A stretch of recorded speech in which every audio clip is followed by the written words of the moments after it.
నమస్తే, welcome to E6 TV news. నేను Jemimah. ఇక వివరాలు చూద్దాం. హక్కులతో పాటు బాధ్యతలు కూడా ముఖ్యం. నేటి విద్యార్థులే రేపటి మా భవిష్యత్.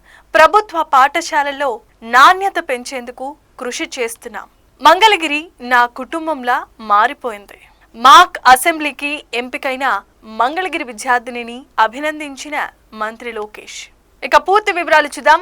అందరూ రాజ్యాంగం కల్పించిన హక్కుల గురించి మాట్లాడతారు, కానీ బాధ్యతల గురించి ఎవరు మాట్లాడరు. హక్కులతో పాటు బాధ్యతలు కూడా ముఖ్యమని విద్య, ఐటీ శాఖల మంత్రి నారా లోకేష్ పేర్కొన్నారు. రేపటి స్టూడెంట్ మాక్ అసెంబ్లీకి ఎంపికైన మంగళగిరి విద్యార్థిని కూర్మాల శ్రీ కనకపుట్లమ్మను మంత్రి ప్రత్యేకంగా అభినందించారు.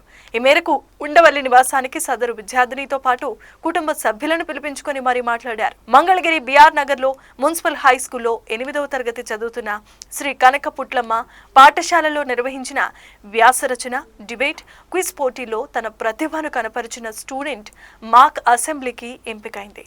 అయితే నేటి విద్యార్థులే రేపటి మా భవిష్యత్ అన్నారు. ఈ సందర్భంగా మంత్రి నారా లోకేష్ మాట్లాడుతూ, రాజ్యాంగ దినోత్సవం రోజున విద్యార్థులతో మాక్ అసెంబ్లీ నిర్వహణకు సీఎం గారితో మాట్లాడి నిర్ణయం తీసుకోవడం జరిగిందని అన్నారు. నేటి విద్యార్థులే రేపటి మా భవిష్యత్ అన్నారు.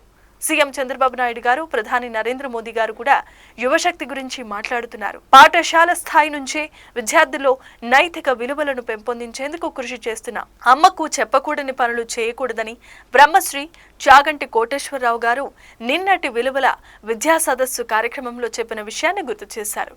ప్రభుత్వ పాఠశాలలో నాణ్యమైన విద్యను అందిస్తాం. విద్యార్థులు బాగా చదువుకొని ప్రయోజకులుగా మారాలని, తల్లిదండ్రులకు మంచి పేరు తీసుకురావాలని కోరారు. ప్రతి ఏడాది స్టూడెంట్ మాక్ అసెంబ్లీని నిర్వహిస్తాం. మిమ్మల్ని చూసి మరో 10 మంది విద్యార్థులు స్ఫూర్తి పొందుతారని మంత్రి అన్నారు. రేపటి మాక్ అసెంబ్లీలో మాకేమైనా సలహాలు, సూచనలు ఇస్తున్నారా అని మంత్రి సరదాగా వ్యాఖ్యానించారు. రేపటి కార్యక్రమానికి సీఎం గారు, స్పీకర్ గారు హాజరవుతున్నారని, జాగ్రత్తగా వ్యవహరించాలని సూచించారు. స్టూడెంట్ మాక్ అసెంబ్లీకి ఎంపిక కావడం పట్ల చాలా ఆనందంగా ఉందని, ఆసక్తిగా ఎదురు చూస్తున్నామని విద్యార్థిని పేర్కొన్నారు. గతంలో కంటే ప్రభుత్వ పాఠశాలలో భోజనం బాగుందని తెలియజేస్తూ, ఈ విషయంపై మంత్రి స్పందిస్తూ, విద్యార్థులకు నాణ్యమైన మధ్యాహ్న భోజనం అందించేందుకు రాష్ట్ర వ్యాప్తంగా సెంట్రలైజ్డ్ కిచెన్ ఏర్పాటు చేస్తామని కూడా తెలియజేశారు. ఇక మంగళగిరి విద్యార్థిని కుటుంబ యోగక్షేమాలను మంత్రి అడిగి తెలుసుకున్నారు. మంగళగిరి 11వ వార్డులో నివాసముండే విద్యార్థిని తండ్రి రాము పుట్టుకతో దివ్యాంగుడు. ట్రై స్కూటీపై కూరగాయలను విక్రయిస్తూ కుటుంబాన్ని పోషిస్తున్నారు.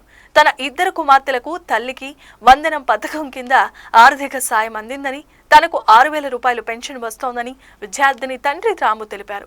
కుటుంబానికి అన్ని విధాలా అండగా ఉంటామని ఈ సందర్భంగా మంత్రి హామీ ఇచ్చారు. మంగళగిరి తన కుటుంబంలో మారిపోయిందని, మరింత బాధ్యత పెరిగిందని చెప్పుకొచ్చారు. విద్యార్థిని శ్రీ కనకపుట్లమ్మ భవిష్యత్తులో మరిన్ని ఉన్నత శిఖరాలను అధిరోహించాలని ఈ సందర్భంగా మంత్రి ఆకాంక్షించారు. మంత్రి నారా లోకేష్ ను కలవటం పట్ల విద్యార్థిని కుటుంబ సభ్యులు సంతోషం వ్యక్తం చేస్తున్నారు. ఇలాంటి అప్డేట్స్ గురించి చూస్తూనే ఉండండి E6 టీవీ న్యూస్.